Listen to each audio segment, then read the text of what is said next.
Mas, seja como for, eu aconselho muito a que você visite o site da livraria Eclésia, da editora Eclésia. Por quê? Porque, sinceramente, eu não conheço nenhuma livraria na internet que tenha livros que seja tão completa em termos de livros sólidos para quem quer realmente seguir a tradição da igreja. Existem outras livrarias, sim, mas é que essas livrarias elas geralmente publicam livros da sua própria linha editorial, né? Então, cada uma publica com os livros principalmente das suas publicações, da sua editora. A Eclésia não. A Eclésia ela fez uma garimpagem, uma pesquisa, né, de livros de autores sólidos, católicos, não hereges, né, mas coisas que sejam realmente boas para a sua formação. Então, aconselho você que quer carne, né, para os seus dentes, para você realmente se alimentar com o conhecimento, que você então participe dessa divulgação, apostolado, né? O apostolado da boa imprensa. Que você conheça aqueles títulos que estão lá e adquira com a editora Eclésia aquilo que são esses livros que eu, pelo menos assim, o catálogo, daquilo que eu conheço, o catálogo, ele é impecável, não tem nada que você possa dizer, não, esse autor é duvidoso, é heterodoxo, né? Me parece um catálogo muito bem escolhido e eu aconselho realmente. Pois bem, então, nosso tempo de exposição era esse. Gostaria agora de abrir para a possibilidade de perguntas para os nossos participantes, né, que estão aí cadastrados e que estão fazendo suas perguntas. Então vamos à primeira pergunta. A Beatriz Moura, ela pergunta o seguinte: o que significa santo, santo, santo é o Senhor Deus do Universo? Nosso Deus não é o Deus do Universo, e sim o Deus Criador do Universo. Faz sentido? Bom, veja só, Beatriz, o que acontece é o seguinte: no original latino, né, nós não temos nada de universo, né?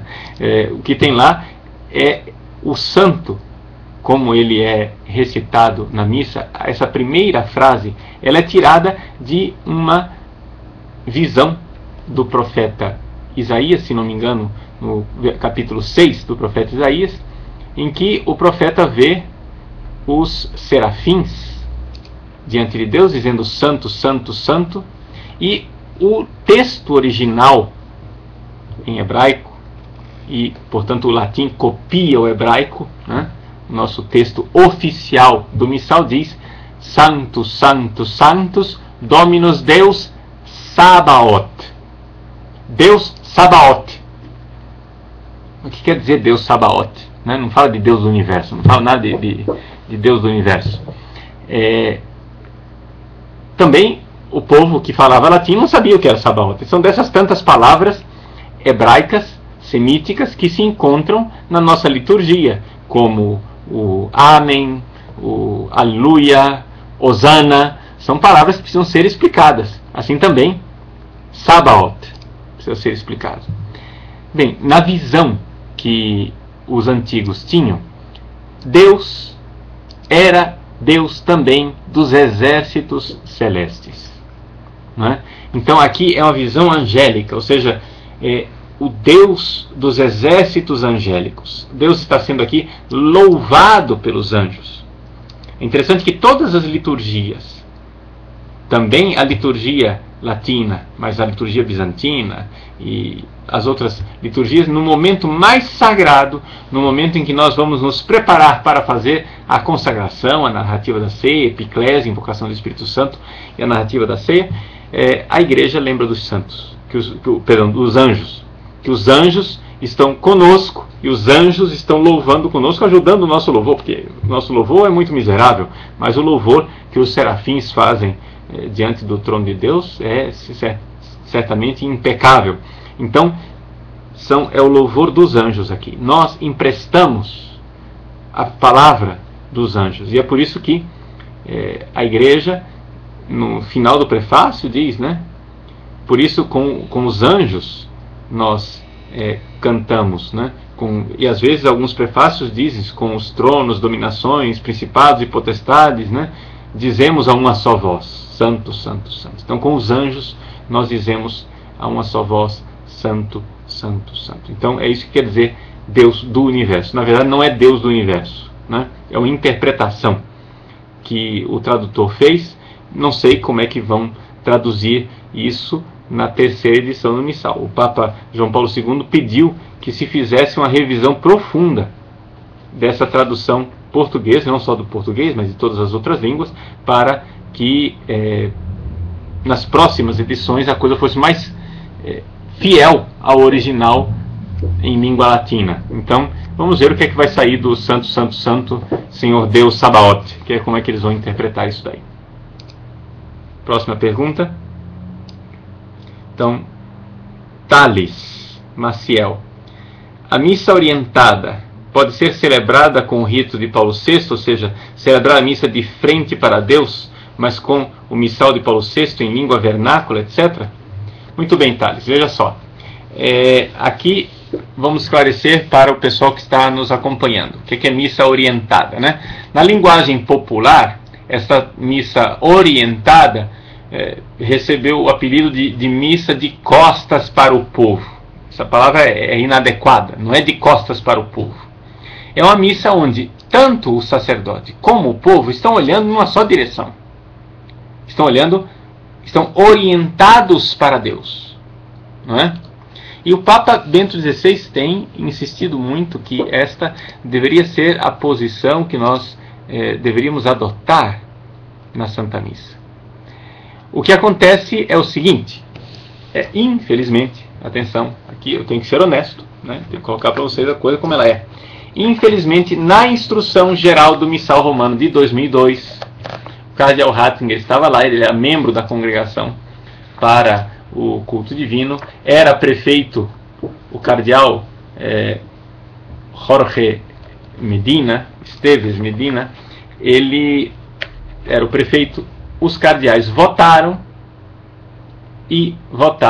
um texto que diz que se deve preferir a missa voltada para o povo. Não é? É o texto que está na instrução geral do Missal Romano atual. E que, na verdade, a missa orientada, a missa voltada para Deus, ou seja, de costas para o povo, voltada para Deus, ela é permitida. Mas deve-se preferir a posição voltada para o povo.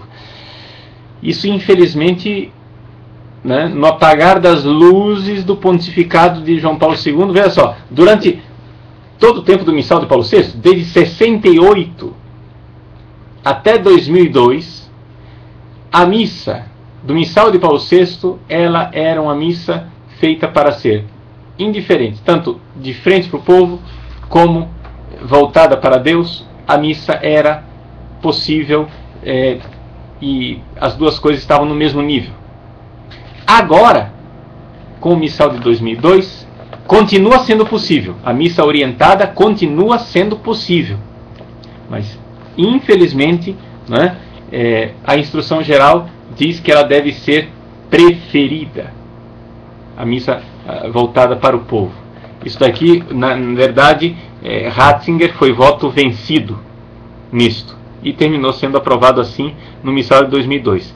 Isso faz parte de uma das tantas reformas da reforma que o Papa Bento XVI gostaria de fazer. Ou seja, o Papa Bento XVI, ele realmente acha que é um absurdo nós ficarmos insistindo nessa realidade de missa voltada para o povo, porque a missa voltada para o povo faz com que o padre esteja no centro, né? Quando é Deus que deve estar no centro. Então, para não criar um conflito a mais, então, no seu livro Introdução ao Espírito da Liturgia, o cardeal Ratzinger nos aconselha então uma solução mediana.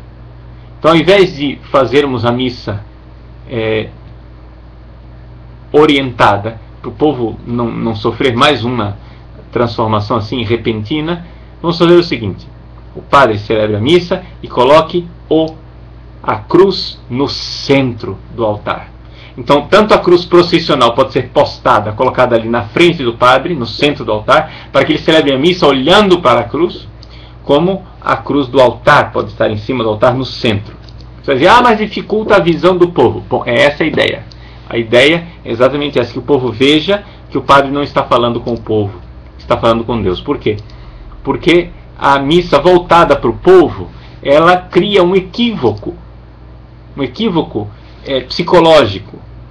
A pessoa fica com a impressão de que o padre está falando com ela, enquanto a missa orientada, ela é clara, é evidente, o padre não está falando com o povo, o padre está falando com Deus. E aqui, vejam só, nós que somos tão democráticos, nós que gostamos de igualdade, né? Aqui é uma das coisas interessantes. Aqui o Papa Bento XVI está tirando o padre do centro e colocando o padre na mesma posição do povo. Ou seja, o padre junto com o povo, né, se dirige a Deus, porque Deus é o centro.